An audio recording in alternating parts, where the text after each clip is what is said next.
27 જે કુલ કહી શકાય કે બાળકો શિક્ષકો સાથે તમામ જે અંદર બોટમાં હતા તેમાંથી લગભગ અહીંયા જે ફાયર ઓફિસર વાત કરી રહ્યા છે 7 લોકોને તેમણે રેસ્ક્યુ કર્યા છે અને એ પહેલાં પણ 5 થી 7 લોકોને રેસ્ક્યુ કરાયાની વાત તેઓ કરી રહ્યા છે।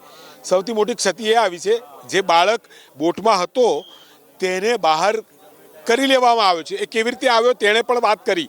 તેણે સ્પષ્ટતા કરી કે તેમને કોઈ લાઈફ જેકેટ પહેરાવવામાં આવ્યું ન હતું અને તેના જે બોટ પલટી ખાતા તેમણે જે રસો ફેંકાયો તે પકડી લીધો અને પછી એ બાળક બહાર આવ્યું તેવું બાળકે સ્પષ્ટતા કરી છે।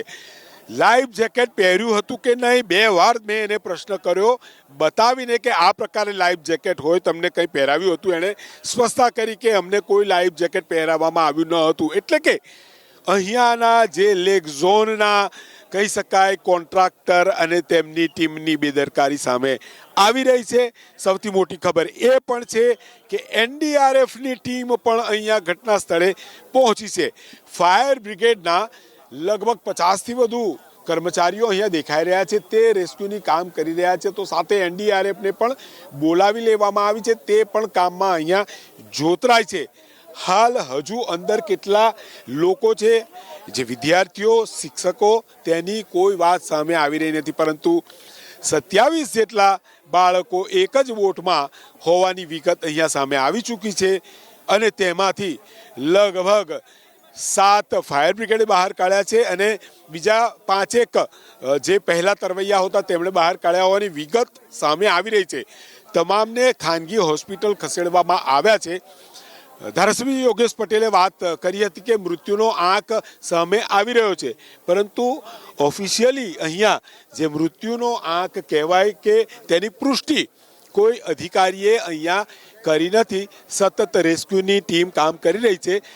ધારાસભ્યો સહિત ફાયર બ્રિગેડના કર્મચારીને તમામ લોકો સખત અને સતત કામ કરતા જોવા મળી રહ્યા છે, કેમ કે હવે શિયાળામાં જે સૂરજનો પ્રકાશ ઓછો થશે એટલે રેસ્ક્યુની જે ટીમ છે તેની કામગીરી કરવામાં ઓર તકલીફો વધવાની છે, પરંતુ સતત પ્રયાસો તેમના ચાલુ છે।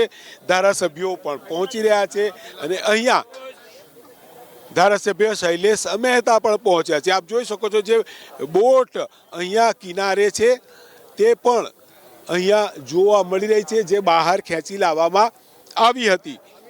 અહીંયા અધિકારીઓ સાથે વાત કરવાની શક્યતા કોશિશ કરીશું। તમામ કામમાં છે પરંતુ વિગત પણ અહીંયા મળી રહી છે। રેસ્ક્યુની ટીમ સાથે ખાસ એનડીઆરએફની ટીમ અહીંયા જોવા મળી રહી છે। ધીરે ધીરે આ જે બોટ છે, કેમેરામેન પરેશભાઈ ધોળકિયા બતાવવાની કોશિશ કરશે, જે બોટ છે તે પણ બહાર કરવાનો અહીંયા પ્રયાસ હાથ ધરાયો છે। એનડીઆરએફે હવે જે રેસ્ક્યુની કામગીરી અહીંયા સંભાળી લીધી છે। એક્શન પ્લાન તેઓ બનાવી રહ્યા છે કઈ રીતે કામ કરવું। એનડીઆરએફના જે તરવૈયા સહિતની જે ટીમ આવી છે કઈ રીતે કામ કરશે। હાલ તો જે બોટ જોઈ રહ્યા છો તે ધીરે ધીરે તેને બહાર કરવાની કામગીરી કરવામાં આવી રહી છે।